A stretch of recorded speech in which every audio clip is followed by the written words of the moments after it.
So hello everyone, welcome to anatomy session. So today we are going to have a terrific session.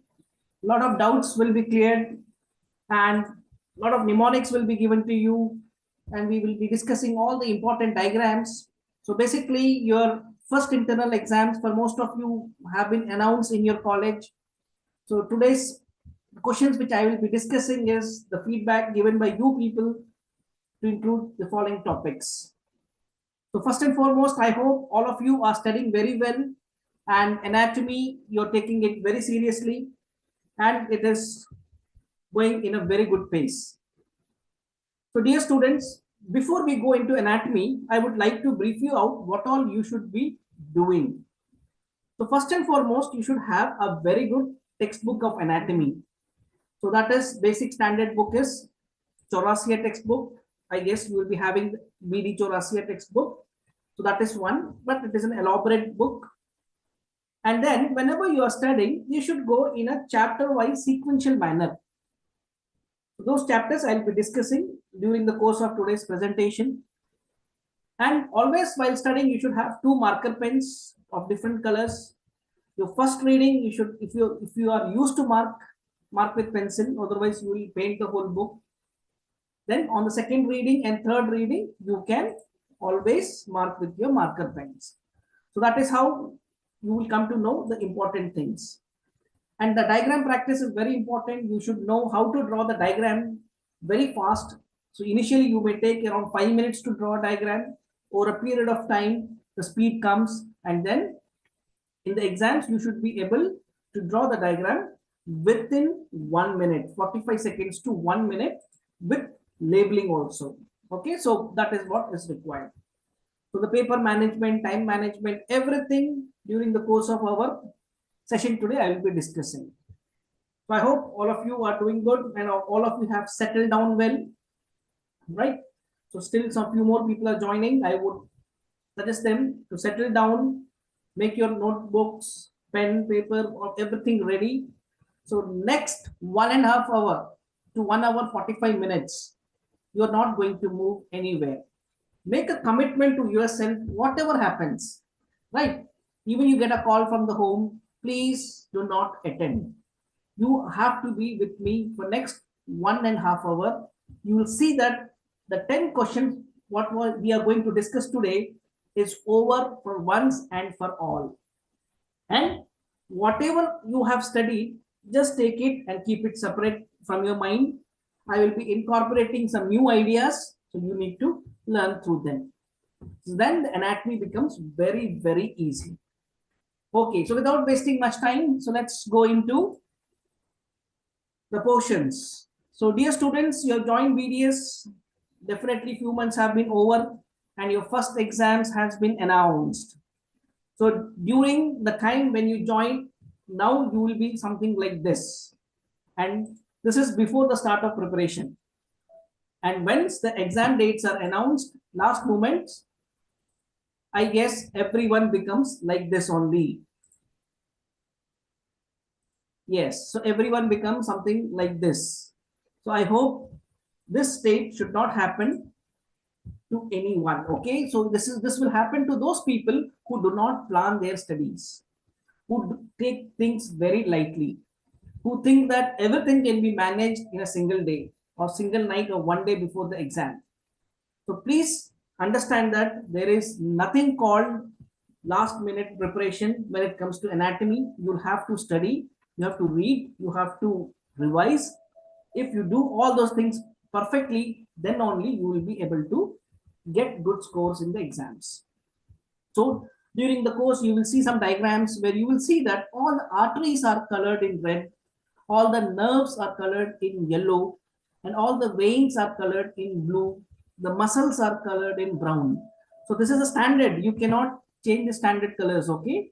So you need to draw and paint with the same colors. So that is in your examinations. So let's start now. Fine. So what are the contents today? What all we'll be doing today? So first and foremost, I would like to incorporate few basic things. That is external carotid artery and its branches. Because we are going to study head and neck. So our head and neck is supplied basically by your external carotid artery. So when you read external carotid artery, you are supposed to know the branches of internal carotid artery also. So whatever you have studied till now in your colleges, right? That is good, but keep it separate. So this branches and the way I teach, please learn through that. You will never forget these branches. And immediately after this, the application of this external and internal carotid artery branches, we will see in the second question, that is scalp, the blood supply and nerve supply. So if you are focusing well, external internal carotid artery, immediately you will get the fruits in the second question. So when we go to second question, I will tell that, see, we have already discussed in our first question. Then we'll discuss about trigeminal nerve, the foramens through which it comes, and facial muscles. I give you a mnemonic, a beautiful mnemonic where you can remember all the muscles like this in an order. Then comes your main question, facial nerve, extremely important, the seventh cranial nerve, which comes as a main question even in your final exams. So that question I will be discussing in detail. So during this time, you have to be, focus level should be very high. Then we'll study parotid gland, and it contains, parotid gland is the main question. So facial nerve is the main question, parotid gland is the main question. Immediately after that, we will be discussing anterior triangles of neck. So that is a huge chapter. Okay, the triangles, basically the triangles of the neck, anterior triangle, posterior triangle. So we'll be basically discussing anterior triangles, the boundaries and the contents. Then the contents of digastric triangle, it comes as short essay. And contents of carotid triangle, extremely important. You take or you mark my words, every alternate exam, 6 months to 1 year, alternate years, contents of carotid triangles or digastric triangle, more important is carotid, it comes in the exam. Then we'll be discussing ansa cervicalis. So these are the list of questions based on your poll. Majority of the students have voted for these questions. So we are discussing this. Definitely, you will feel that you need little more on some other topics. Please text to us. In future, in next sessions, we will cover that also. Okay. So first and foremost, you should know that there is a contest also running today. I hope all of you are aware of that. So dear students, this is an exciting moment. It's not only learning, but you will earn this books also. There is a contest going on today. So what is this contest? Okay. So after every topic, randomly, I'll be asking 5 MCQs. It can be MCQ, it can be a fill in the blank. It will be from the portions what I have covered. So 5 questions will be asked randomly. So there will be a number displayed on the screen also. So immediately you'll have to write the answer and then your name and the college also. Which college you are from and what is your name. So the first correct answer will get Edentu Anatomy Volume 1 book. You can see the photograph of that book is there, right? So that is Volume 1 book you will be getting. And then you will be getting 2 months free subscription of 6,999 rupees. The contents will be there of anatomy, physiology, biochemistry, BADH. In the app, you'll be getting free subscription. So this is for the people who answers all the 5 questions correctly. There is one more thing. The special bonus is there where each student, the first student from each college will also get 1 month free Edentu app subscription worth 6,999. So dear students, this is the thing what you should know, right? So you should be and you should participate in the contest. So definitely these books are very valuable books, beautiful notes.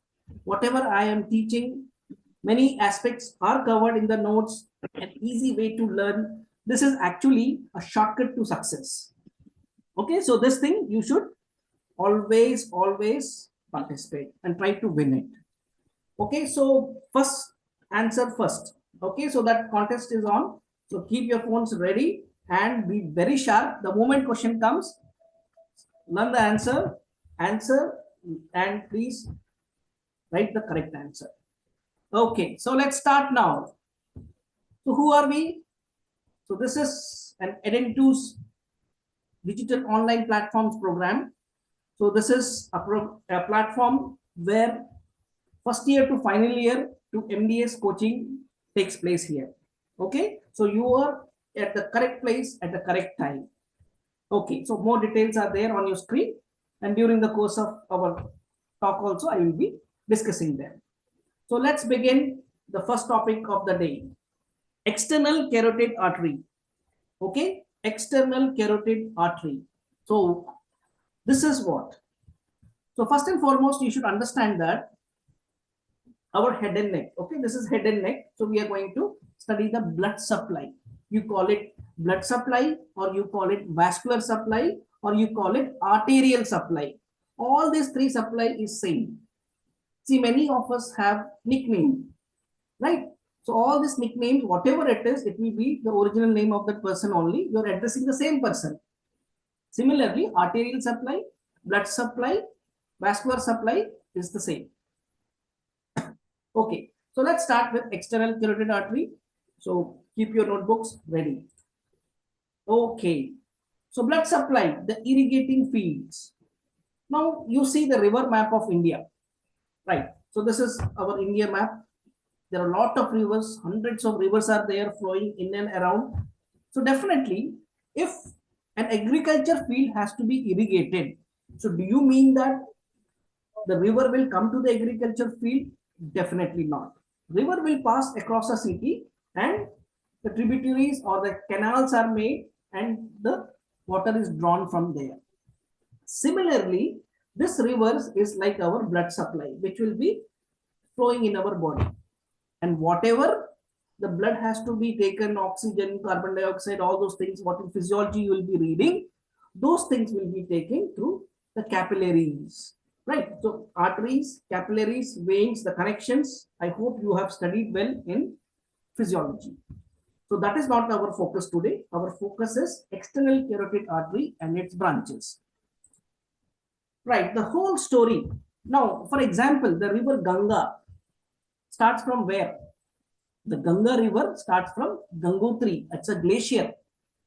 So same way, the blood supply of head and neck, it starts from your heart. So where is the starting point? Heart. In the heart, where? The arch of aorta. Arch of aorta is the starting point, or the Gangotri of the blood supply, you can call it.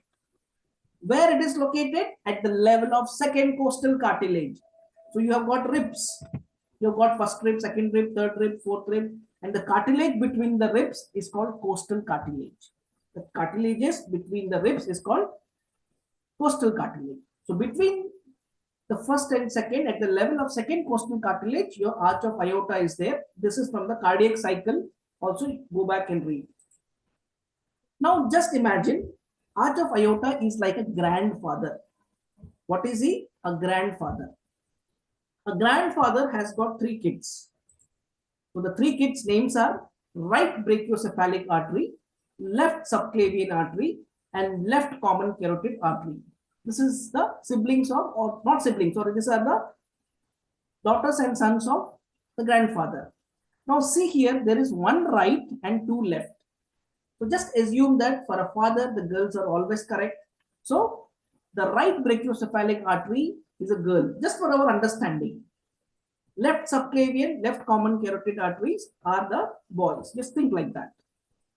First point to be noted. First question, which they can ask in the Viva, what are the direct branches from arch of aorta? The direct branches, the three branches which are there on your screen. Okay. So now right brachiocephalic artery got married, gave rise to two kids. So the two kids are right common carotid artery and right subclavian artery. So the family name is right. So everyone has their family name going around, right? So right brachiocephalic artery, and the branches are right common carotid artery and right subclavian artery. Family name matters. I hope all of you have seen the movie called Pushpa, right? So the Pushpa, the whole struggle for him is to impress his brothers and get the family name. So here is the family name, right common carotid, the right is the family name. So the branches of right brachiocephalic artery are two, right common carotid artery and right subclavian artery. A very important observation you see here. Left subclavian artery, which is there here in the red background, is a direct branch of arch of aorta. Whereas the right subclavian is a branch of right brachiocephalic artery, which is in turn branch of arch of aorta. I hope the funda is clear over here. So the right common carotid artery, which is here, that will again give to two more branches. And the two branches are external carotid artery and internal carotid artery. So if someone asks you, what is external carotid artery? So you can say external carotid artery is a branch of right common carotid artery, which is again in turn branch of right brachiocephalic artery, which is again in turn branch of arch of aorta. So this goes like that, right? So external carotid artery is our focus. So I hope you got the family tree. Who is branch of what? It's very easy to go up to down and down to up also. Now let's focus on external carotid artery. So this external carotid artery has got 8 branches. How many branches? 8 branches. So there's a mnemonic what I have made. So just learn the mnemonics and then we will go for the branches. So that mnemonic is: some losers fail anatomy, other post magnificent scores. You can learn it 2-3 times, it becomes very easy.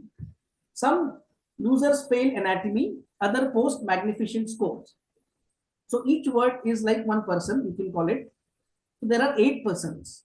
They have to live in 4 rooms. Hostel you are staying. So no. Right? So in the hostels, how do you stay? After room number 16, there is room number 17, room number 18, something like that. Same way, there are 8 people who have to stay in these 4 rooms. So we can divide something like this. Some losers fail. These are 3 people in the first room. Anatomy is a second person or another person who will stay individually. Other post, 2 persons will stay in one room. Magnificent scores, again 2%, they will stay in another 2 rooms. So 4 rooms we have. So 1, 2, 3, 4, 5, 6, 7, 8. So all 8 students or people are accommodated. Now imagine this is like a railway train, our train. So we have engine in front, which is front is anterior, and we have a guard at back, that is terminal. So some losers fail. These 3 words, some losers fail, are in the front. So they are the anterior branches of external carotid artery. I hope you're understanding, you're with me. Some losers fail are in front, so they're anterior branches. Other post, P for post, they're back, so posterior branches. Other post are posterior branches.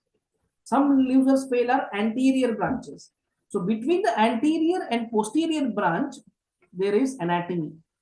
That is like a sandwich. It is in the middle.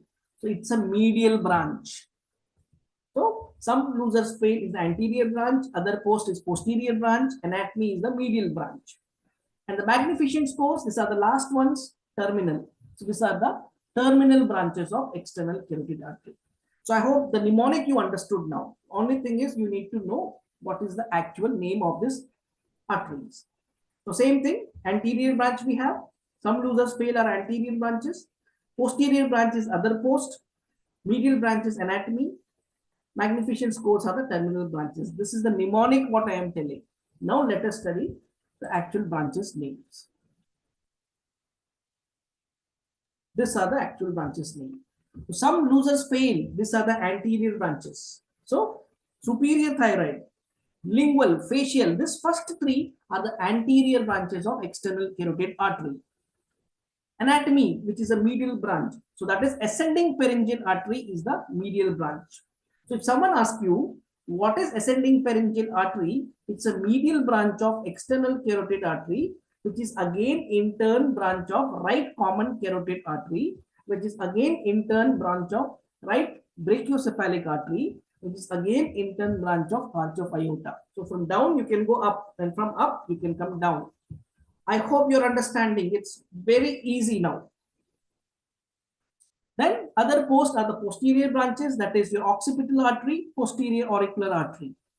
And the last two, that is the terminal branches, that is M, that is your maxillary artery, and S is your superficial temporal artery. Okay, so I hope you understood what is the branches of external carotid artery. So never go wrong now. This you have to learn, right? So this session is there in YouTube. You can again go back, see it as many times, write it down, and learn these branches. So we have studied external carotid artery. Internal carotid artery is also very, very important for us.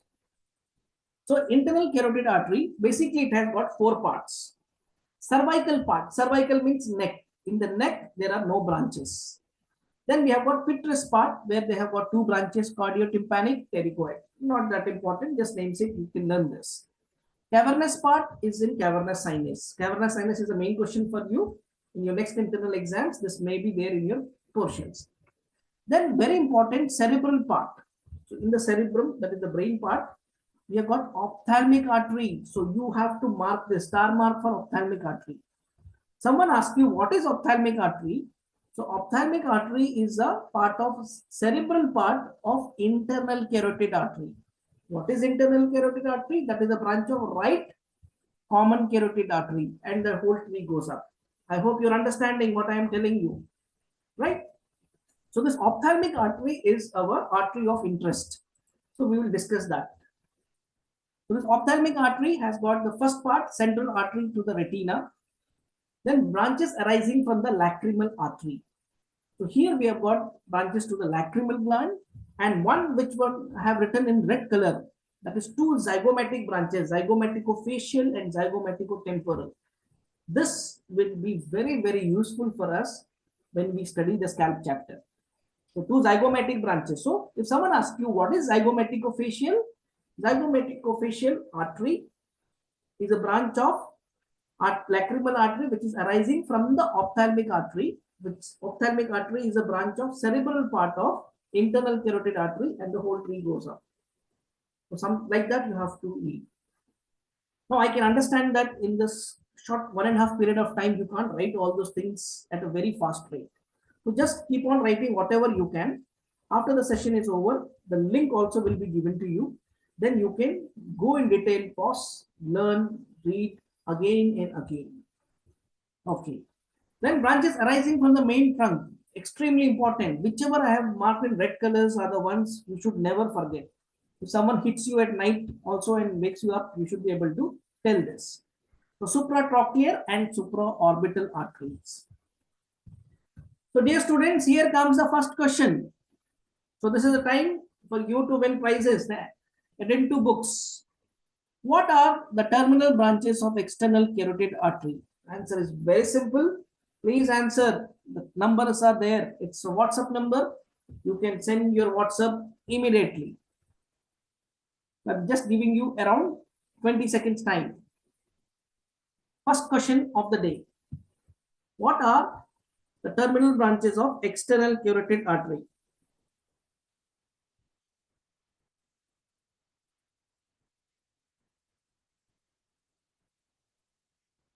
Right. So I hope you are already answered. Okay. So this is the first question of 5. Okay. First question. Now we are going into the second topic. So the second topic is scalp. Right. So some students are messaging their internal exams are over. Doesn't matter. The exam may get over. No problem. Definitely you have the main exams also. And not only exam, throughout life you should learn this. You should know this. So nothing will be waste. Next question, scalp. Okay. So scalp is made up of 5. This is the main question for it, first of all. So scalp is made up of 5 layers, SCALP, 5. So S stands for skin. C for cutaneous layer or superficial fascia. So this is the most important layer. The second layer, superficial layer, where all the important nerves, vessels, your muscles, everything is there. The third one is called epicranial aponeurosis. It's like a jelly-like mass. Then you have got loose areolar tissue, that is the fat. And the fifth layer is the pericranium. The fifth layer is the pericranium, which is extremely important. Okay, right. So let us start one by one. The first layer. So this is the diagram what you should know. Okay. So this is the 5 layers of the scalp. First layer you see there are hairs. Now you see this is scalp. So you can see a lot of hairs. By the way, I don't have that much, but still, this is our first layer. Your skin, on that hairs are present. Then your superficial fascia, epicranial aponeurosis, right? So like that, SCALP. So just imagine like a burger. So you all eat burger, right? So this is just the scalp is like a burger. The first layer is the skin. Over that, this grains are there, right? So that is the hairs. You think like that. Then you have got superficial fascia. The cheese is there. Then the veggies are there. Like that. Just imagine it's a 5 layer. It is stacked one above the other. That is called scalp. Okay. Right. So let's go. First layers. So you can see that the skin is thick and hairy. A lot of hairs are there on the skin, right?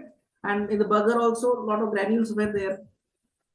The first layer is the skin. So please understand, the first layer, skin, is attached to the third layer with the help of second layer.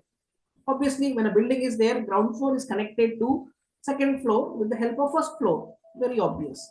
The same thing. So the skin is adherent to epicranial aponeurosis, which is third layer, to then superficial fascia, which is the second layer. So the first layer is attached to third layer with the help of second layer, as in palms and soles. So this is the first layer description. Now you should know, why do we study this layer? And as a dentist, what is the importance of studying hair, skin and all? In histology also you will study, right? So this is a question which we need to really answer. Once you are a graduate, BDS, and you do an MDS, you can do hair transplants, right? The government of India, the Dental Council of India has given the license for the maxillofacial surgeons to do hair transplants. Dentists can also do now. So you see the first photograph, very less hairs. So after hair transplants, you do it, you can become like this. So this is the same patient. Okay. So that is why the hair transplants is the hair, reading hair and the skin, we are reading it in detail. The next layer is superficial fascia, second layer. So the second layer, you can just see this photograph. What is this photograph? This is called an appam. In Kerala, it is called an appam. So what you see here, at the central part is little thick, but at the periphery, at the border, it is very thin, right? So it's like a dosha only. So central part is thick, peripheral part is thin. Imagine same thing kept here. So that is your second layer. It is more fibrous and dense in the center than at the periphery of the head. So in the central part, it is more fibrous and dense, and periphery, it is thin. So this is the second layer where all the vessels, that is your arteries, nerves, veins, muscles, everything is in the second layer. The most important layer. Now, why do we study this second layer? In the second layer, all the fats are also present, fats, right? The areolar tissue. So there is a procedure called as facelift procedure, facelift. This also BDS, then MDS, maxillofacial surgeons do it. What they do is, old people can look like young people. These are all aesthetic procedures. So you can give an incision over here behind the ear so that scars will not be seen, and enter the second layer and remove all the fat. The skin remains intact. So after that, you can stretch the skin. Excess skin wrinkles which are there, you can cut and you can suture. Your face with wrinkles were there, now it becomes a little stretched. Same patient, you see that first photograph, almost like a 60-year-old person. Same person after the procedure is looking like some 35, like that, 35, 40. Drastic transformation. So this also very, very important, which dentists are doing. So aesthetic surgery. So that is why second layer is very, very important to us. So between the second layer and the third layer, there is one muscle called as occipitofrontalis muscle. So the name itself tells occipitofrontalis. The first word is origin. The second word is insertion. So occipito is the origin. Frontalis is the insertion. So this muscle starts from occipital bone and it goes up to the frontal bone. So that is what. So you see here this photograph, occipital bone here it starts and frontal bone here it ends. So it comes from like this and ends it in here.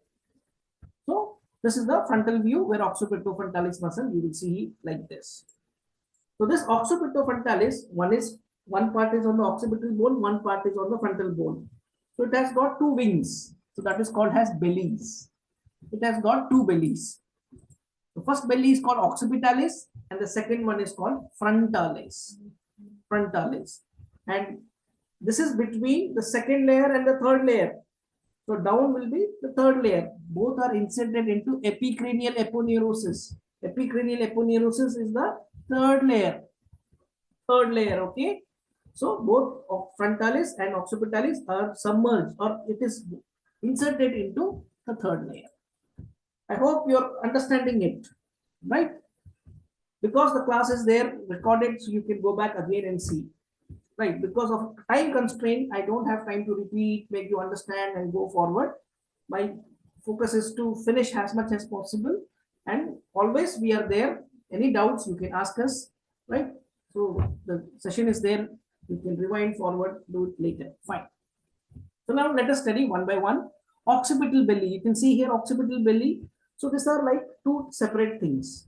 They are small and separate. See, they are not united here. They are separate. There is a gap between both of them. This belly and this belly, both are occipital belly, but there is a gap between them. So they are small and separate. And they arises from the superior knuckle line. Here butterfly shaped lines are there. Butterfly shaped lines are there. Superior knuckle line and your inferior knuckle line. So both the bellies, occipital bellies, they arises from lateral two-thirds of superior knuckle line. So if you draw superior knuckle line from the lateral, the outer part, it starts.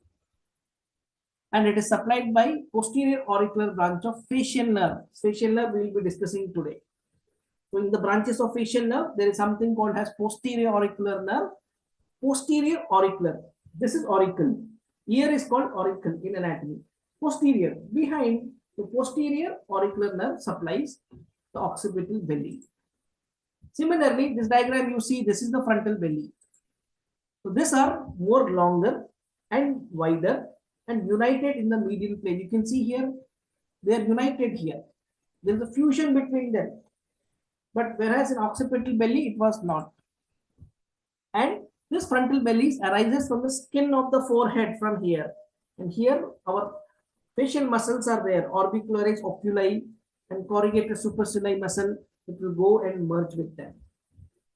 So whatever structures here, the frontal belly will go and merge with them.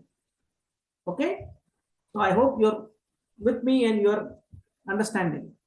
It's a very simple concept. So it is supplied by temporal branch of facial nerve. So both occipital belly and frontal belly, both are supplied by 7th cranial nerve, that is your facial nerve.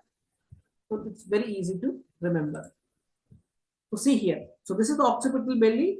It goes throughout and then you have got frontal belly over here. Right? So frontal belly and occipital belly. I hope this diagram clearly depicts all your doubts. Then this is between second and third layer occipitofrontalis muscle. So next is epicranial aponeurosis, which is the third layer. So this is a movable jelly-like mass, like your jam and all jelly you see. The third layer is shaking. The fourth and fifth layer above that will also shake. So it is freely movable on the pericranium. Pericranium is the fifth layer. That is the basement membrane, very tough. Pericranium. Above the cranium, pericranium. So it is freely movable above the pericranium. So if third layer is moving, then definitely above third layer, second layer, and first layers are there. That is your skin and superficial fascia. They will also move. So that is what it's been told. Then your very important question, dangerous area of the scalp or the fourth layer of the scalp, that is called loose alveolar tissue. SCALP, L, loose alveolar tissue. So the loose alveolar tissue, this is the histological section also. So here, what you will see is this loose alveolar tissue will extend into and go directly into the eye. Why? Because there is no bony attachment here. The frontalis muscle has got no bony attachment. So below the frontalis muscle, the loose alveolar tissue will come and it will go up to the eye. That is why any problem in the scalp, eyes become completely black, right? So this loose alveolar tissue again, posteriorly back, it goes up to the superior knuckle line, and sides it goes to superficial temporal line. See, I am wearing the specs. So this line, superficial temporal bone is here. This, what you say, this rod, this is here. So this is the superficial temporal lines, which you will see here. So that is the boundaries of loose alveolar tissue. The fifth layer is a scalp is called pericranium, just above the cranium. So it is tightly adherent to the scalp. So these are the 5 layers of scalp. I think it's very easy. Now we'll directly go into the blood supply of the scalp, arterial supply, blood supply. So as I told you just few minutes back, external carotid artery and internal carotid arteries are extremely important. So how you will see a magic happening. That branches, what I told, if you learn that every chapter, you've got 14 chapters in gross anatomy, everything will be very easy. So the arterial supply of the scalp. So now when you see the scalp from the above, it's called bird's view. It looks something like this. So this is your nose and this is your ear. Ear is here, nose is here, right? So you're looking from above. Someone is putting a camera on the head. So you see in front of the auricle, just for our study purpose, we are dividing it. In front of the auricle, that is here. Behind the auricle, this is back. So in front of the auricle, supraorbital and supratrochlear. These two are the branches of internal carotid artery. Please understand, I taught you external and internal. Supraorbital and supratrochlear artery, just go back and see later on. These two are branches of internal carotid artery. And superficial temporal artery is one which is in front. So 3 arteries are in front of the auricle, and behind the auricle there are 2 arteries, posterior auricular and occipital arteries. So this is the same diagram what I am talking about. Venous drainage. So venous drainage, again very simple. This is your eye. Just in front of the eye, there is supraorbital vein. This is orbit. So in front is supraorbital vein. The supraorbital vein will connect with the supratrochlear vein at the medial angle of the eye. Then once it meets, it becomes angular vein, and it goes down, down, down, down, down, down, down like this and stop. It becomes angular vein, facial vein, and then it stops. Then just in front of the tragus, this is your tragus, the part which is moving. Here, the maxillary vein and superficial vein meet at 90 degrees. You can see the diagram also 90 degrees, and they form the retromandibular vein. The retromandibular vein comes down and divides into anterior division, posterior division. It just channels out. So anterior division of retromandibular vein will unite with the facial vein and become common facial vein that will drain into internal jugular vein. It's just like one river meeting the other river and draining into third river. That's it. It drains into internal jugular vein. So this is one part of the story. The posterior division of retromandibular vein will meet with the posterior auricular vein and drains into external jugular vein, which in turn drains into subclavian vein. Right. So if you remember, if you observe this diagram very carefully, this is like W-shaped arrangement. Okay. So this is what you should know about venous drainage also. Now coming to nerve supply, extremely important nerve supply. Behind the auricle, in front of the auricle. Total there are 10 nerves. I'll give you a mnemonic also for this. Okay. There are 10 nerves. Behind the auricle, first we are reading. So behind the auricle, 4 sensory, 1 motor. 4 sensory, 1 motor. So the 4 sensory, the mnemonic is GL3 into occipital nerve. What is this GL3 into occipital nerve? That is greater occipital nerve, lesser occipital nerve, and third occipital nerve. So these 3 are there.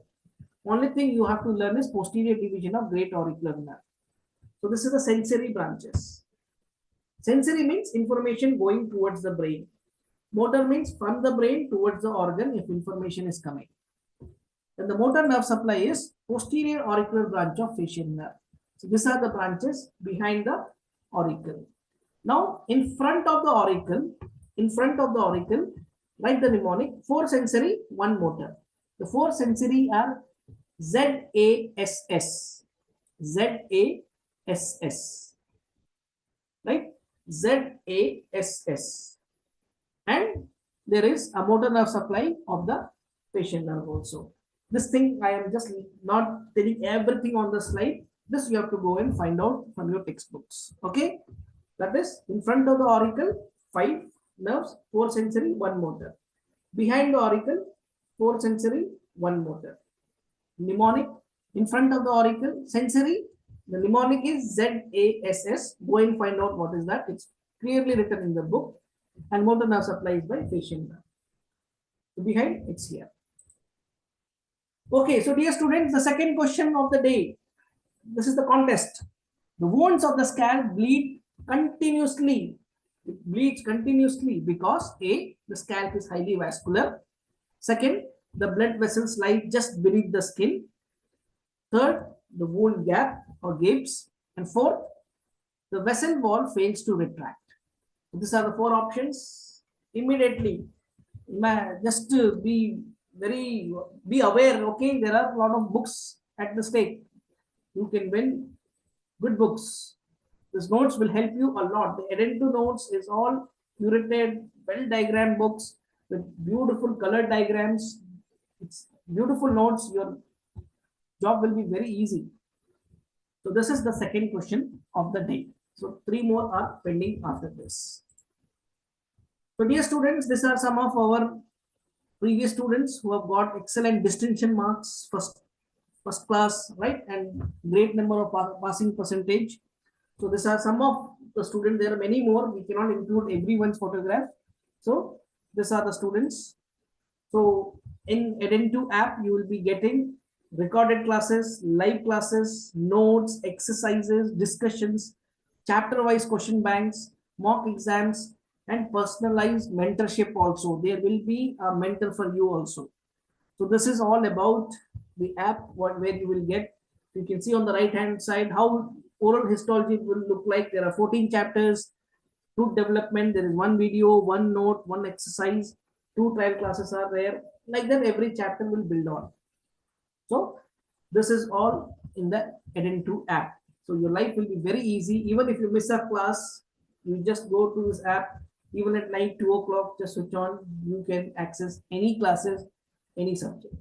First year to final year BDS and NEET MDS training is also there.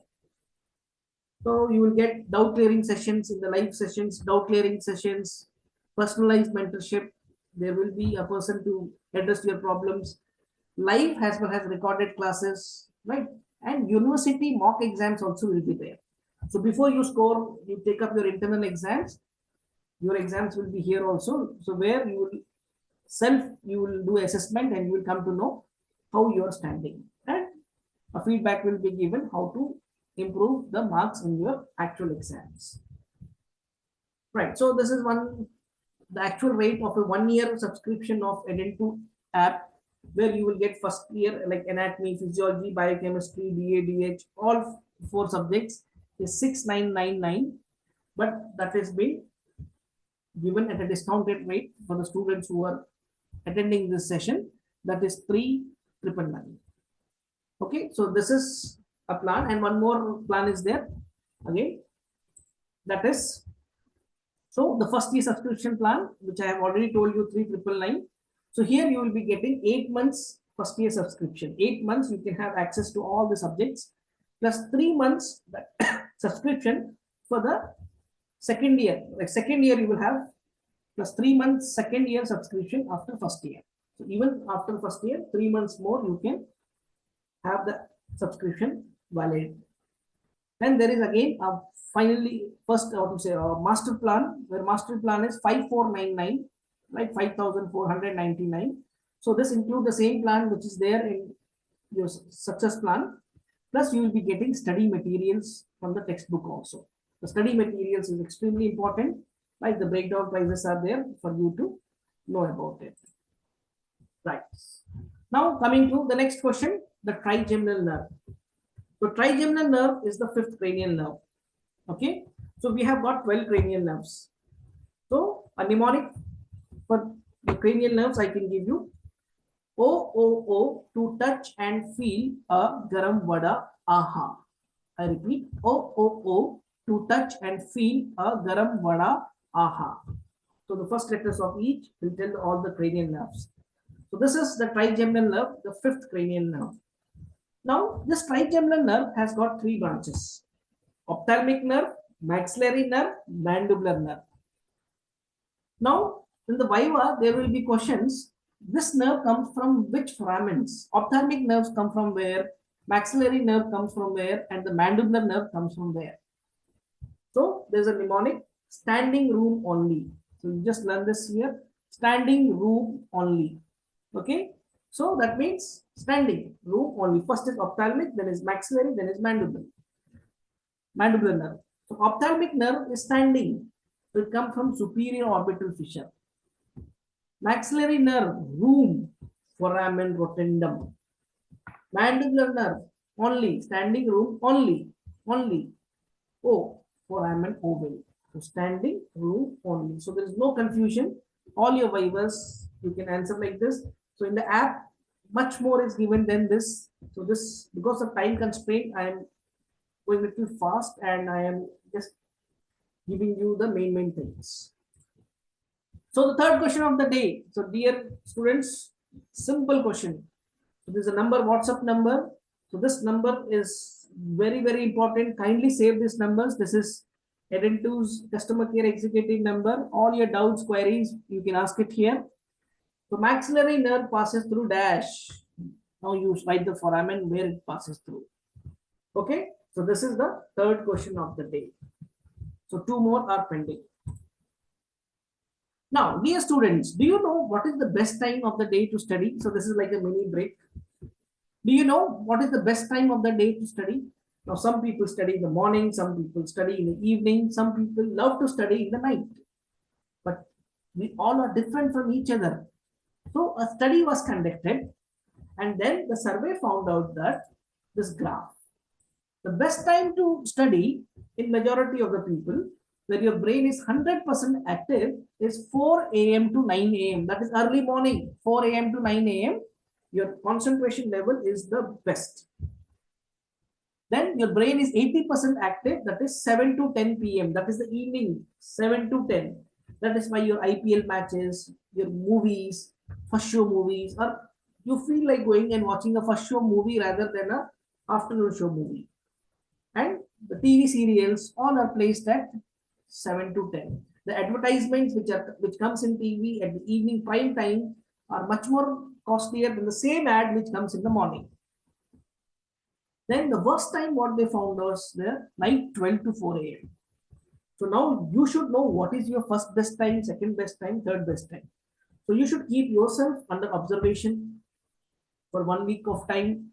You study morning 6 to 7 and from a score of 10, you give marks. Okay, I studied 1 hour. My concentration was very good. I will give 9 on 10.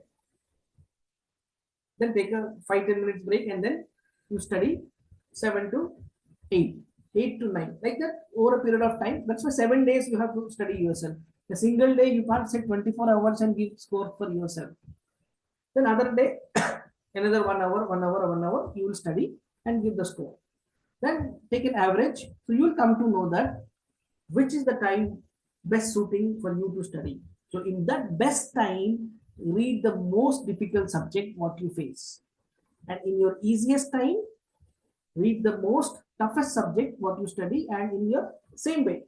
The best time, read the toughest subject. In the worst time, read the easiest subject. So what will happen? Interest will be there. Otherwise, the whole year will go and you will be reading only scalp in anatomy and blood in physiology. Am I correct? This is the story of all dental students. Okay, so do you study any of this posture, students?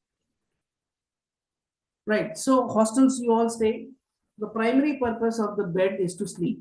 And when you take a book like this, after 5 minutes, you'll be like this, like this, like this, and suddenly the book will disappear from your hand. That's a magic. Without your awareness, book will go and you'll be flat. Within 30 to 40 minutes, you're out. 40 minutes before, when you thought I am going to study dedicatedly, after 40 minutes, your whole motivation will be matash. Okay. Next question, the facial muscles. So these are the facial muscles. So a lot of actors, they rely on the facial muscles only for their career. So muscles bring various facial expressions. So these facial muscles we can study in 4 different ways: embryologically, morphologically, topographically, functionally. So I will be giving you topographically how to remember these muscles. So this is the diagram which you know. These are the muscles of face. So you have got muscles on the scalp, muscles around the eye, around the nose, around the ear, around the mouth. So these are the different muscles. So this is the mnemonics what I'm going to give. You will never forget this ever in your life. So first one, topographically. What do you mean by topography? Topography means based on location. Based on location. Now we call Jammu Kashmir is in North India. Based on the map of India, Delhi, you take it has the central part, it's above that. So it's North India. Chennai is in south. South of what? South of Delhi. So that is topographically, it is down. So that is topography means location. So muscles of the scalp, we have already discussed occipitofrontalis muscle. So there is only one muscle in the scalp. Muscles of the auricle. Auricle means ear. You remember APS. APS. Auricularis anterior, auricularis posterior, auricularis superior in 3 directions. Front, back, up. That's it. Anterior, posterior, and superior. Muscles of the eyelid, eye, LOC. See, there is between India and Pakistan, there is a line of control. If you go to that border, line of control or Wagah border, you can see or you can smell that, or you can hear or smell that border. You can only see, right? So just remember, LOC is to see, that is eye. I'm just giving you a connector how to learn. The muscles of the eyelid, LOC. L, levator palpebrae superiorus. O, orbicularis oculi. C, corrugatus supercilii. Very simple. Just read 3-4 times. You will never forget this in your life. Muscles around the mouth. So many muscles are there. You see this diagram. 70% of the muscles of face are around the mouth only. So there is a mnemonic for this. U, la, la, la. 3 times. Zoom, zoom, BD, MRB. There is no meaning for this mnemonics. Right? There is no logic, no meaning. Let it be funny. Let it have nothing there. But it's easy to learn and easy to reproduce the answers in your final exams. So O, 3 times, la, la, la, zoom, zoom, BD, MRB. If you learn the names, you will get everything. Muscles of the neck, platysma. Only one muscle, you got platysma. Right? So these muscles, what you have seen just now, some muscles are circular, some are in different direction. So the circular muscles are called sphincters, and the other muscles which are going in different directions are called as dilators. Next question, facial nerve. So my dear students, drink a glass of water if you want. I'll wait for 20 seconds. Right? Extremely important question coming up. I want your motivation, your concentration level and the motivation level to be at the peak. We're going to enter a very serious question. You just learn here, the job is done. There is nothing more after this. So it's so simple. Okay, so if you want, you can drink water and we'll again restart.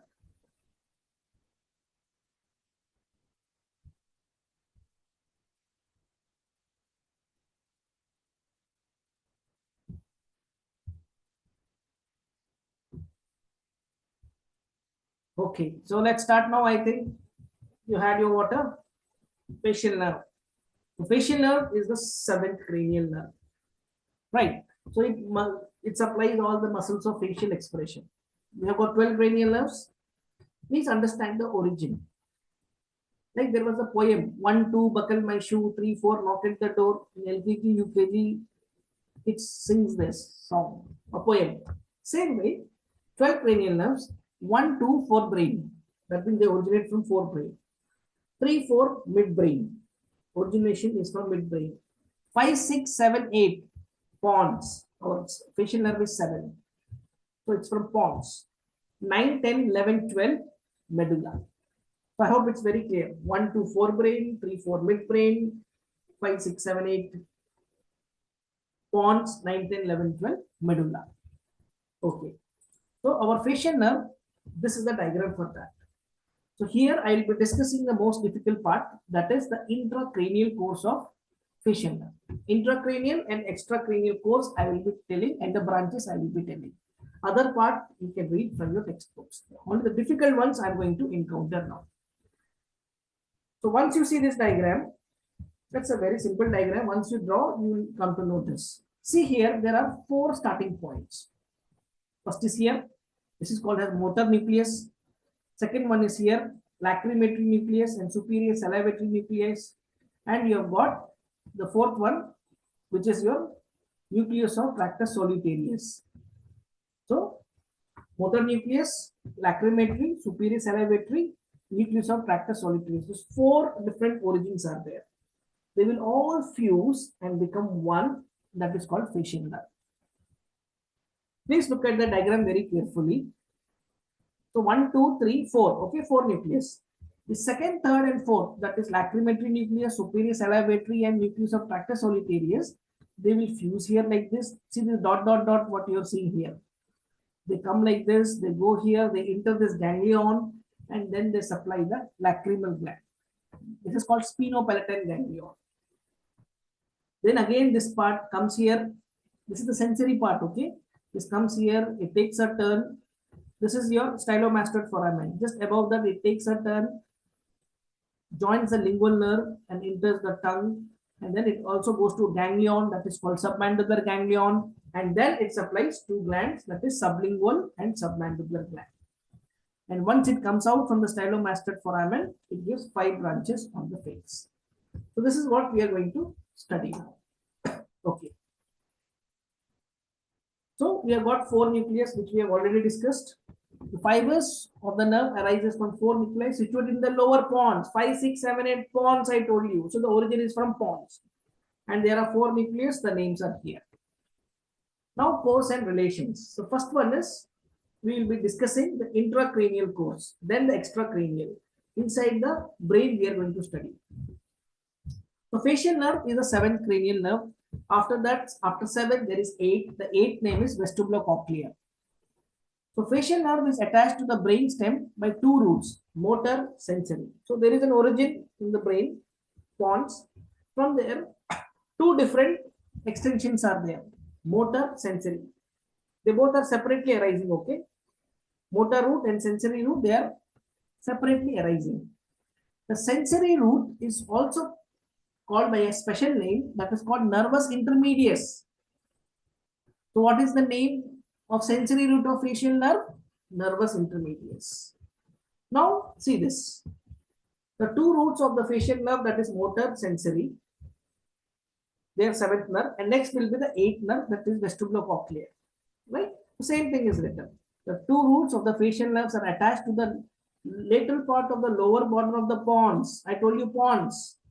Lateral part of the lower border of the pons, medial to 8 cranial nerve. So after room number 7, 8 is there, then room number 7 will be before that.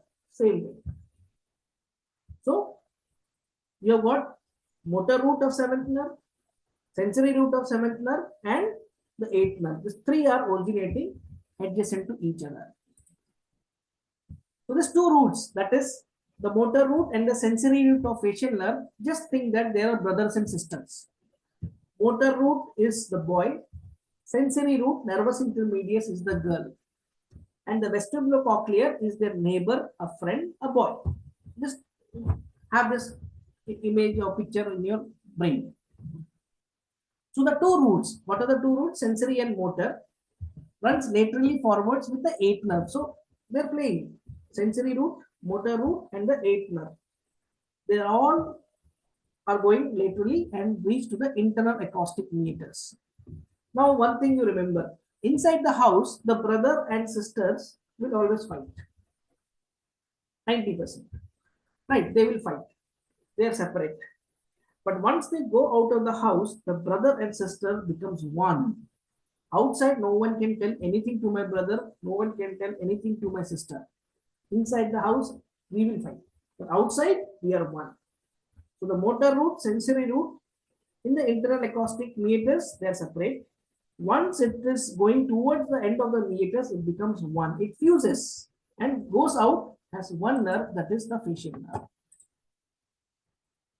So this is a photograph. If you take out, this is the internal acoustic meatus. If someone takes a photograph, you see this. So this is your nervus intermedius, the small one what you are seeing. So that is the sensory root of facial nerve. This circle what you are seeing is the motor root of facial nerve. This to a seventh nerve.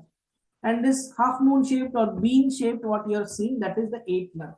So as I told you, sensory motor root of facial nerve, brother sister, eighth nerve is the neighbor. And along with them, labyrinth vessels are there. So this is the photograph what you have to know in the meatus.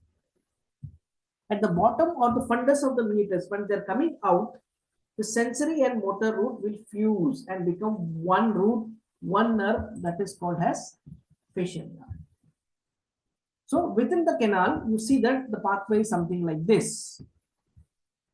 Straight road, it comes, one bend comes, like you see a dead end comes in the road traffic and takes a turn and it goes down. Then you are having two structures here. Pink color, what you are seeing here, two structures. One is called additus to mastoid antrum. Another side is promontory. Both are adjacent to each other. Now the course of, please pay attention, in the canal, the facial nerve has got 3 parts and 2 bends.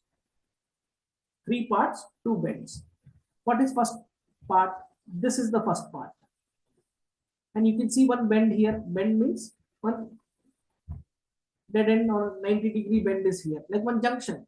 So this is one bend, and that bend name is called genu or geniculate ganglion stays here. So genu. So first part, first bend. Then this is the second part. Second part. The second bend is here, which is very gradual. It directly slopes and it goes very gradually it comes. The first bend was sharp. The second bend is very gradual. And then you have got third part. So it has got part 1, part 2, part 3. And 2 bends are there, which is first bend is called genu, second bend is called, there's no name for it, it is a gradual bend. So that is the intracranial course, what you should know. You got first part, second part, and third part. So first part, what you're seeing here, it is just above the additus to mastoid antrum. This pink color structure you're seeing here, just above that. The second part is between this pink color structure, between second part, that is additus to mastoid antrum and promontory. This is part of your middle ear. And the third part is vertically downwards, it goes down. And from the stylomastoid foramen, you're here, behind the ear, stylomastoid foramen, it comes out. So we have got first bend, which is very sharp. It is called genu because geniculate ganglion is there. The second bend is very gradual. I hope you're understanding. Due to time constraint, I am just explaining you the diagrams. But whatever you're hearing right now, go back to your textbooks. This is exactly the same what I'm talking. So till here is the intracranial course. So till stylomastoid foramen, it is the intracranial course which comes as a main question. Right? So the facial nerve leaves the skull through stylomastoid foramen. So that is the foramen which you should remember. Once it comes out, it gives 5 branches. Right? Over the parotid gland, you have a parotid gland here, it gives 5 branches. And the 5 branches are a mnemonic again, you can write it down. 2 zebras bought my car. 2 zebras, zebra, the animal, bought my car. So, 2 temporal branch, zebra zygomatic branch, bought buccal branch, my marginal mandibular branch, car cervical branch. So these are the 5 branches of the facial nerve. Once it enters the parotid gland, this is called the extracranial course. So after the exit of stylomastoid foramen, it is extracranial. Before it is the intracranial course. So this diagram is there from in your textbook also. So that was all about your facial nerve. See, it's very simple. Intracranial and extracranial courses I have emphasized that out, and the 4 motor branches. Just read little more around that. Your whole main question is over. Next question, connected to facial nerve is the parotid gland. So here I will be discussing the contents in the parotid gland. A little bit of introduction. The parotid gland is a 3-sided pyramid. It's like one triangle but inverted, something like that you can call it. The apex is down and the base is above. So it has got 4 surfaces, 3 borders. Please understand, 4 surfaces, 3 borders. The 4 surfaces are superior, superficial, anterior medial, and posterior medial, and 3 borders are anterior, posterior, and medial. So this diagram, if you can draw it in your books, you will understand it very, very easily. This is about the surfaces and the borders. Right, so this is your superior surface, and this anterior medial surface is this one. This part, this line is the medial border. When 2 surfaces meet, it becomes border. Now see, behind me wall is there. One wall is this side and one wall is the other side. Here one line is there, so that is the border what they form. So this diagram, if you learn, you can understand it very easily. Now these are the structures which passes through the various structures, various borders of facial, parotid gland. This you should be knowing it. Very simple. All the yellow ones are the nerves. 2 zebra bought my cars, which we have already done. Here at 12 o'clock position, auriculotemporal nerve, you should know this. This is your mandibular nerve branch. An external carotid artery enters from the posterior medial surface, and then it enters the gland. So that is what you should know that. This is the posterior auricular artery. Okay, posterior auricular artery. Right. So structures within the parotid gland. So please understand, this is what my focus is. So this is your parotid gland.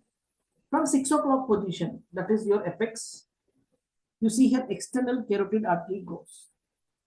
And then external carotid artery, when it goes, it gives posterior auricular artery, first branch, maxillary artery, second branch, superficial temporal artery, which goes up straight, third branch. And you have got transverse facial artery. So there's 3 branches. Superficial temporal, maxillary, and posterior auricular. These are branches of external carotid arteries, which we have already studied, right? So from the apex it goes, and from 12 o'clock position it comes out. So this is very, very simple. Just if you know this diagram, you can easily do this. The veins also same thing we have discussed in our scalp question also. So superficial temporal vein meets with the maxillary vein at 90 degree and form the retromandibular vein. And the retromandibular vein divides into anterior division, posterior division. So anterior division goes in front and posterior division back side. So this drains into common facial vein and the other one drains into external jugular vein. And then the nerve supply, the facial nerve with its 5 branches. 2 zebras bought my car. So these are the contents of the parotid gland which I have included. So dear students, the 4th question of the day. All of the following muscles are supplied by facial nerve except orbicularis oculi, levator palpebrae superioris, posterior belly of digastric, orbicularis oris. So these are the 4 options given to you. Please answer fast. The first person from each college will get free subscription for a limited period of time. And the person who answers all the 5 questions correct will get Edentu books, the notes, which will be really a game changer in your preparation. The diagrams, the notes, everything will be so easy there. So this is your fourth question. All of the following muscles are supplied by facial nerve except orbicularis oculi, levator palpebral superiorus, posterior belly of digastric, and orbicularis oris. So this is your fourth question. Fine. So let's proceed further. If you want, you can drink water for some time. Right now, we are going towards the last stage of our session. So, dear students, I hope you're really getting the most of it. Right, what has been taught over a period of months and months in the college, we are just doing it in a period of 90 minutes. So fast, and we are going at a very good pace also. It's neither slow, neither fast. So it's going at a very steady pace.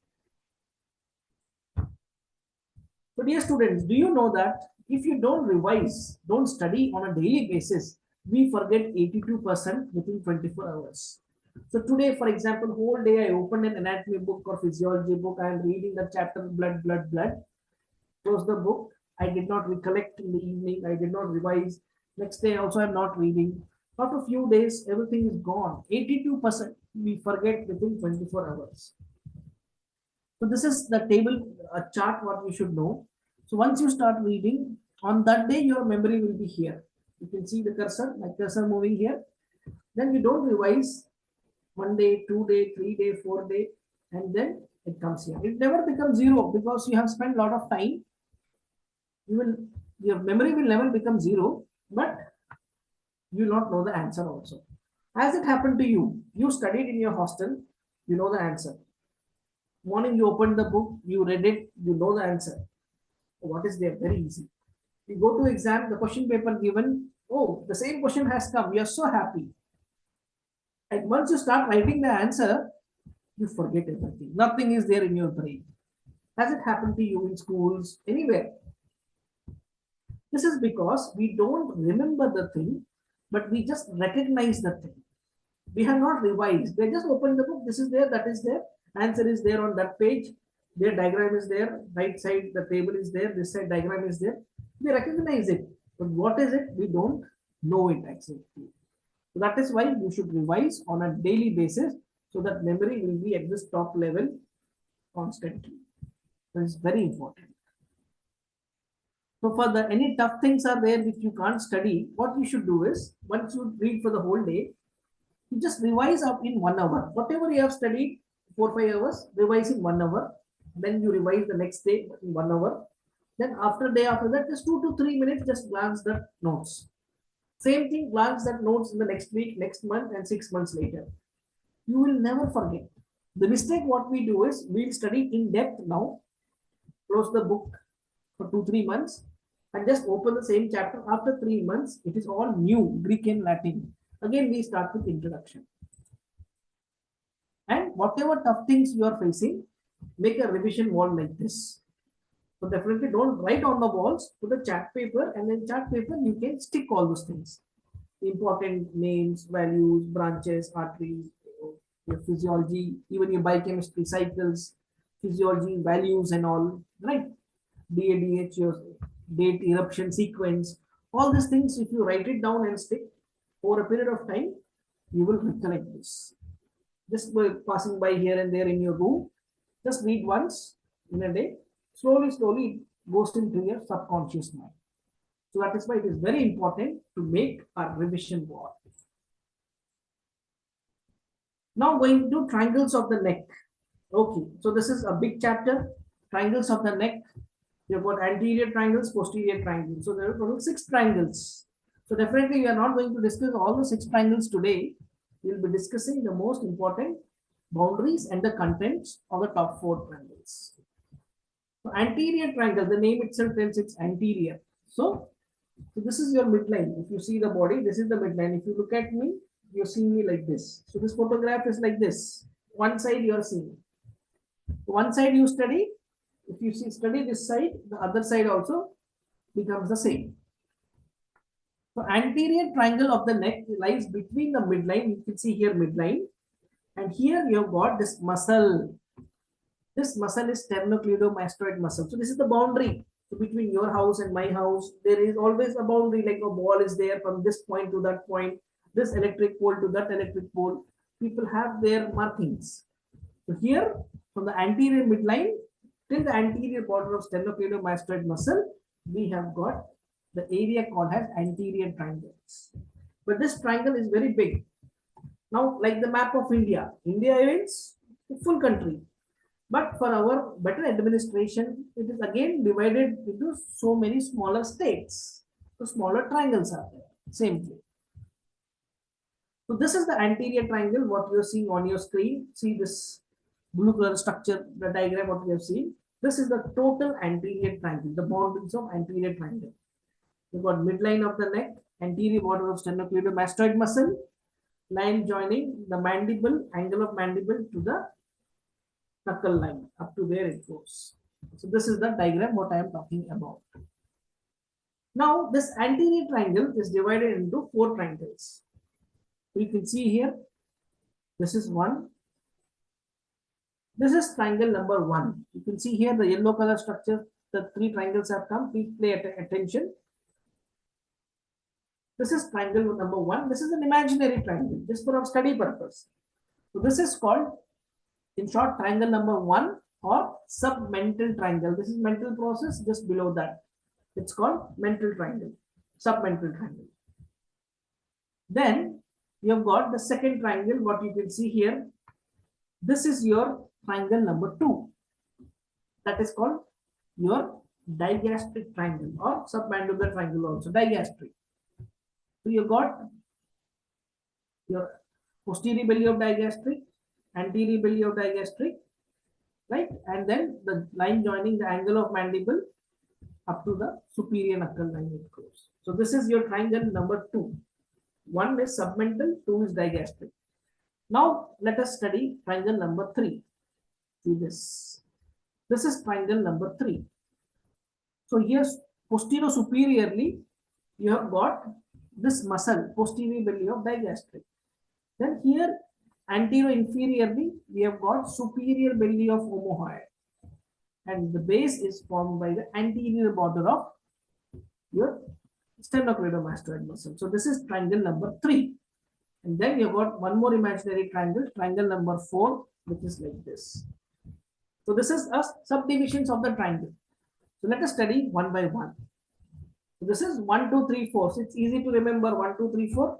If I say triangle number 1, it is submental. Triangle number 2, it is your digastric. Triangle number 3 is carotid triangle. Very important. Short essays are asked from here. And triangle number 4 is the muscular triangle.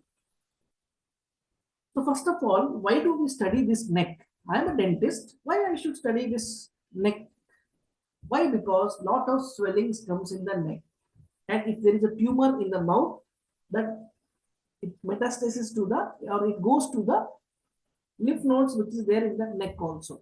So there could be many other problems like Liebig's angina, lipoma, thyroglossal cyst. These are some medical conditions. Just remember like that. This can happen to the patient. So that is why we are supposed to learn the neck also. Now see this. This is one tumor type, cancer. This has happened to the patient. So it can spread. So that is why we are supposed to learn all those things. And we have got a lot of lymph nodes. You can see here 2A, 2B, 3, 5A. This you will study in 3rd year and final year. Why? I'm just giving an emphasis why we are supposed to study this. So we have got distant lymph nodes are there. So this lymph nodes will, or any cancer will metastasis. That means it will spread to this lymph node. So it should be removed during the surgeries. So that is why we are studying neck. Okay, so the boundaries of the neck. So this is the main boundary what we have studied. Anterior median plane. This is of the whole anterior triangle. Laterally sternocleidomastoid muscle, and superiorly the base of the mandible, line joining the angle of the mandible to the mastoid process. So till there, this is the triangles of the neck. So now we have got subdivisions. Okay, the subdivisions are there. So this is your hyoid bone, what you can see. So you got 4 above the hyoid bone, it is called suprahyoid. Below the hyoid bone, it is called as infrahyoid. So suprahyoid muscles are 4, infrahyoid muscles are 4. 4 plus 4, 8 muscles are there. So this is your hyoid bone, which is here. 4 are above, 4 are below. This you should know this. Now the submental triangle, which is triangle number 1. So in the triangle number 1, what is there? The boundaries. On each side there is anterior belly of digastric, because it's a midline triangle. Anterior belly of digastric. Base is formed by the body of the hyoid bone, and the apex is by the chin, and the floor is formed by the right and left mylohyoid muscles. This is shown in the diagram also. This is the midline triangle, so that's why anterior belly of digastric for both the sides will form the boundaries of this triangle.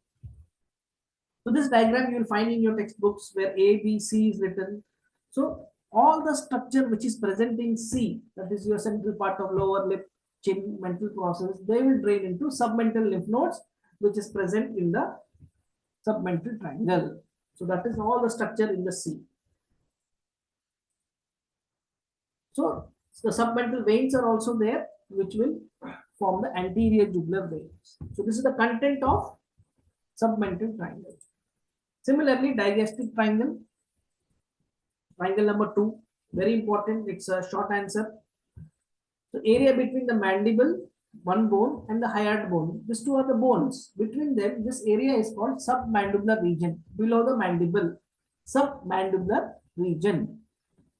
So this whole area, you can, triangle 1 plus triangle 2 also you can call it. So triangle 1 is submental, triangle 2 is digastric triangle. So triangle 1 plus triangle 2 is equal to submandibular region. So the boundaries we have already discussed, right? So anterior-inferiorly, we have got anterior belly of digastric, which you can see in this diagram. This is blinking. Then you have got posterior-inferiorly, that is your posterior belly of digastric, which is here. And the superiorly or the base is by the line joining base of the mandible, angle of the mandible up to the mastoid process. So this whole area is called the digastric triangle. So contents of this digastric triangle. So you see here, this diagram is very important. So which question, which diagram, that also I'm telling you. So this is your hyoid bone. What you see, this yellow color structure is the hyoid bone. So you got mylohyoid muscles from the both the sides. And hyoglossus muscle is there. So structure superficial to mylohyoid. See this is your mylohyoid muscle. This dot color is the hyoglossus muscle. So structure superficial to mylohyoid, it is 3. Superficial part of submandibular gland. This dot structures what you are seeing, that one. Submental artery is red color, and mylohyoid nerves and vessels. So the digastric triangle we are studying in 2 parts: anterior part of the triangle and posterior part of the triangle. In the anterior part, structure superficial to mylohyoid, structure superficial to hyoglossus, like that we are studying. Structure superficial to mylohyoid, 3 structures. Structure superficial to hyoglossus, this is hyoglossus, again 3 structures. Submandibular salivary gland, tendon, this green color, hook type, tendon of digastric and stylohyoid, and your hypoglossal nerve, which is not shown in the diagram. That is the 12th cranial nerve that is also present there. So this comes in anterior part of the digastric triangle. Structure superficial to mylohyoid, structure superficial to hyoglossus. Both of them 3 structures. Then come to your posterior part of the triangle. The posterior part of the triangle, you have got superficial structures, deep structures, and the deepest structures are there. So superficial structures are lower part of parotid gland, external carotid artery. Deep structures, so many names, 2 or 3 names you can write. You don't have to write each and everything during the exam. So I hope you understood. The digastric triangle has got anterior part, posterior part. Anterior part, 2 subdivisions: structure superficial to mylohyoid, structure superficial to hyoglossus. Then posterior part, you have got superficial deep structures. Then you have got lymph nodes here. This diagram is from the scalp chapter. You see that all the structures in the B, the central part of the forehead, nose, upper lip, lateral part of the cheek, mandibular teeth, they all drain into submandibular lymph nodes, which is there in the digastric triangle. Next, coming to carotid triangle, very important. It's a very important short essay. So this is the triangle number 3, what we are studying. So posterior superiorly, we have got a muscle, that is posterior belly of digastric. So this is that muscle. Then we've got Antero-inferiorly, which is superior belly of omohyoid. And then we have got the base is by the anterior border of sternocleidomastoid. So this is the boundaries of your carotid triangle. Triangle number 3. Okay, so please see this again and again and read. Okay, these boundaries. So coming to contents of carotid triangle, very important. See this diagram, many students find it little confusing to study. So I'll give you a mnemonic, not mnemonic, I'll give you an easy trick where you can learn it very easily. So what you have to do is you have to break up this diagram. So draw this triangle and study only the nerve supply, that is the yellow color structure. Then second one, in second phase, we will study the red color structure. And in the third one, we will study the blue color structure, that is the veins. So now coming to the first one, we will study only the nerves, only the nerves. So are you with me? This is very important. Now see, this is the triangle. One nerve goes straight from 12 o'clock to 6 o'clock. Just straight it goes down. One patak, it goes down. See here. See this marker. It's blinking on the screen. Please focus. And it goes straight down. This is nothing but your vagus nerve. This is the 10th cranial nerve. This is the 10th cranial nerve which goes straight down. So straight 10th cranial nerve. Then one nerve, you see here, it goes this way. Another goes other way. So one is straight down, one is left side, one is right side. So the one which is going towards the right side, like this is your accessory nerve, that is your 11th cranial nerve. Vagus nerve is your 10th nerve, and then accessory nerve is your 11th nerve. This is inside the triangle. It comes and it goes out. Then on the other side, you see here, this is your 12th cranial nerve, hypoglossal nerve. So this hypoglossal nerve, it goes something like this. So this is your hypoglossal nerve. So very easy. 10th nerve straight down, one side accessory nerve, another side hypoglossal nerve. Very simple. Then from the vagus nerve, one branch comes, superior laryngeal branch of vagus. It divides into external laryngeal, internal laryngeal. And one very important observation you should do is, see here like a chain, it is this locket. See my cursor, how it is moving. From the hypoglossal nerve, that is the 12th cranial nerve, here one locket type structure is there.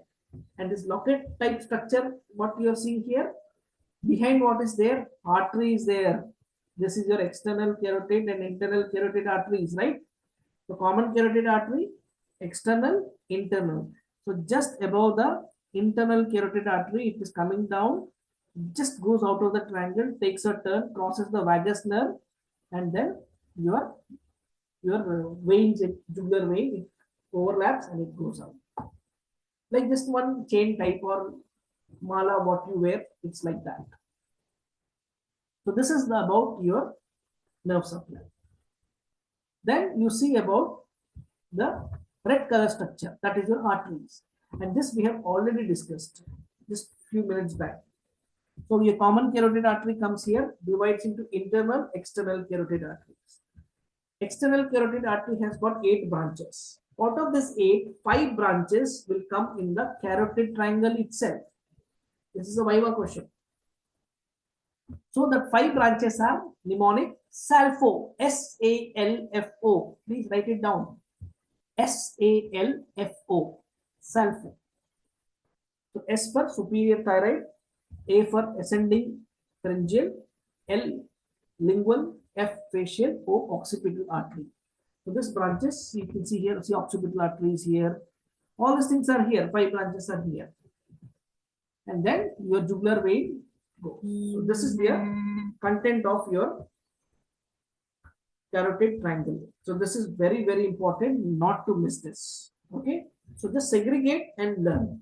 It's very, very easy. The same thing I told. The veins, what you can study is a mnemonic there. C.IPL, like cricket IPL is there, right? So C.IPL, common facial vein, IPL, internal jugular vein, pharyngeal vein, lingual vein. This is a mnemonic which you can learn that also. So dear students, coming to the last question of the day, that is ansa cervicalis. Ansa cervicalis, which is the last question of the day. Right. And this ansa cervicalis, I just told you in the carotid triangle, the chain-like structure which is going like that. Same thing it's here. So just focus on the diagram. If you know the diagram, you will know it very well. So see, this hypoglossal nerve is here. So in the carotid triangle, we studied vagus nerve straight down, one side accessory, one side hypoglossal. This is the hypoglossal nerve going down. Just below the hypoglossal nerve, you have got ventral rami of C1, cervical C1, C2, C3. So this is called superior root.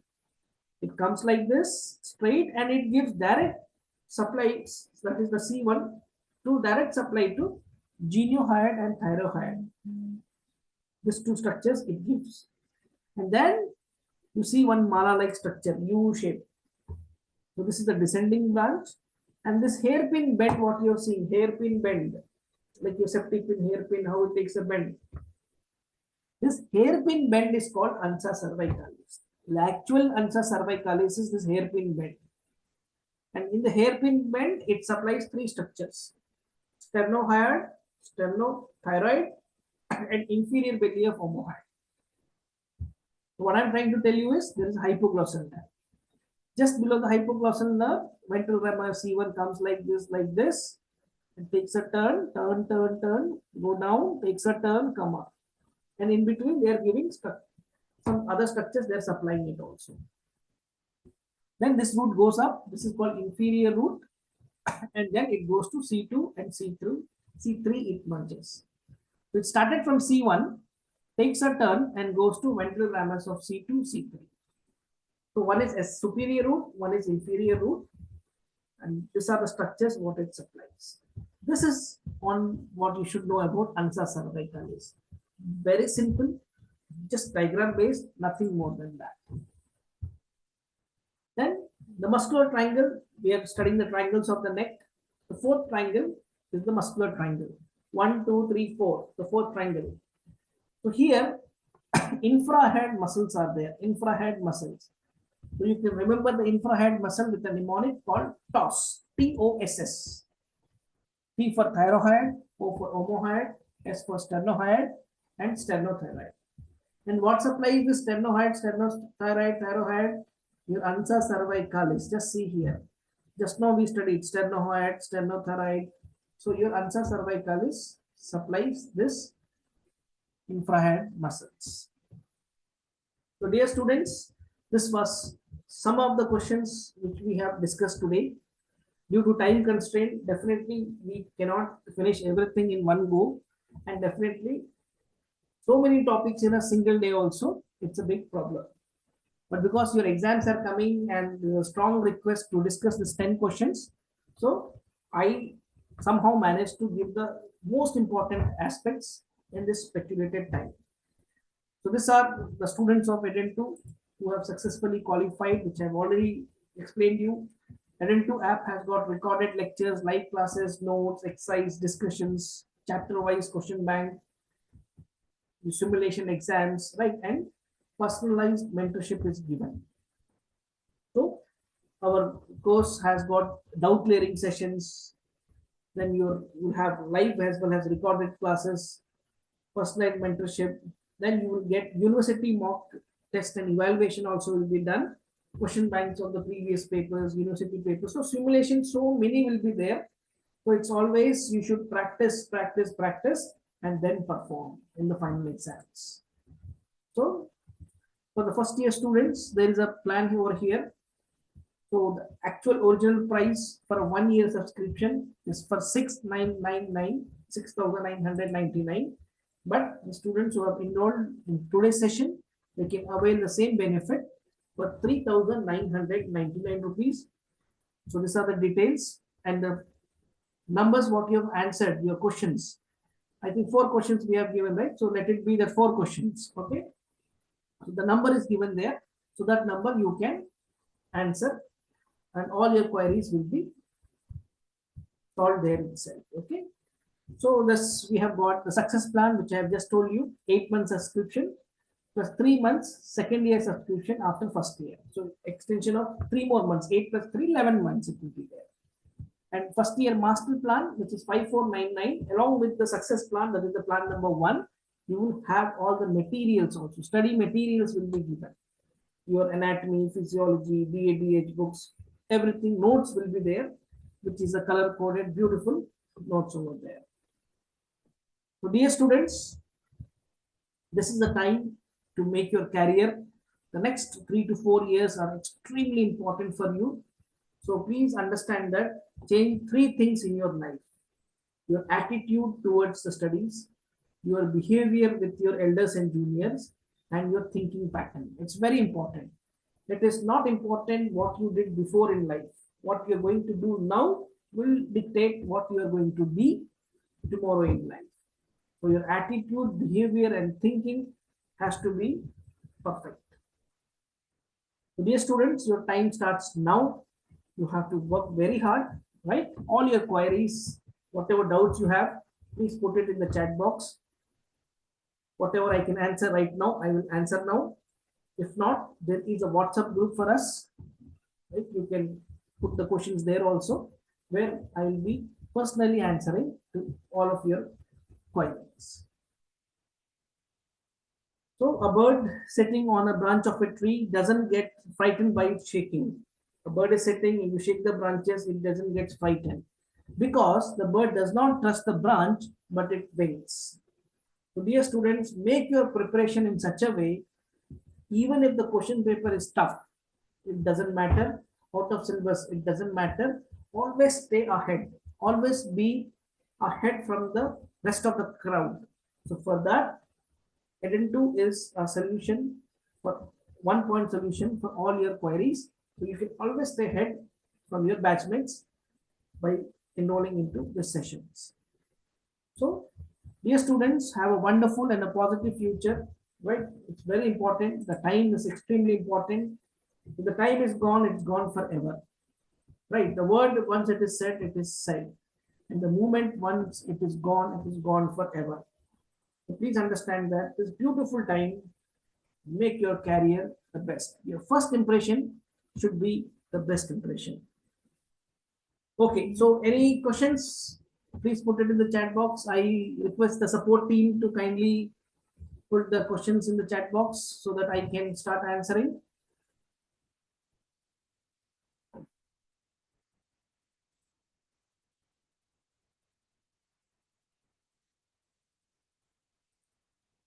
Yes. Any questions, any queries? So please put it in the chat box.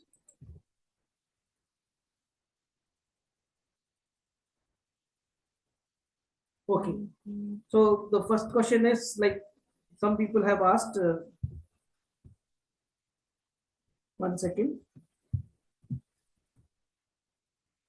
Oh, they're asking for the topics which some other topics. So please understand that, dear students, because time constraint, and this were the topics in the opinion poll was given. They want me to discuss a few other topics. So that definitely will be done over a future course of time. Right? So that is, don't worry for that. Okay. So some students are telling the exams are over, but it was a great session for us. Okay. How will we get the giveaways, sir? Okay. So the giveaways, our team is there. So they are noting it, everything. 4 questions I have asked. I told 5, but 4 I have asked. So let it be 4. So don't worry about that. They will contact. The phone number is there, right? With whatever phone number you have given and your name, you would have registered for attending the session today with your email ID and all. So our team will contact you, and they will assess who are the ones who came first, correct all the correct answers. They will contact you back, and they will coordinate your address, everything. So that is on us. Our support team will get into that. Okay. Muscles of facial expression. Wonderful. So thank you so much. Right. So any other doubts, questions? I think we have spoken in a lot of length and breadth. So you need some time to revise and come back. So please read, learn, revise, revise, revise. And any doubts, please understand and remember that we are always there with you. Right? So wish you all a happy learning and be in touch. So thank you, dear students. Thank you, sir.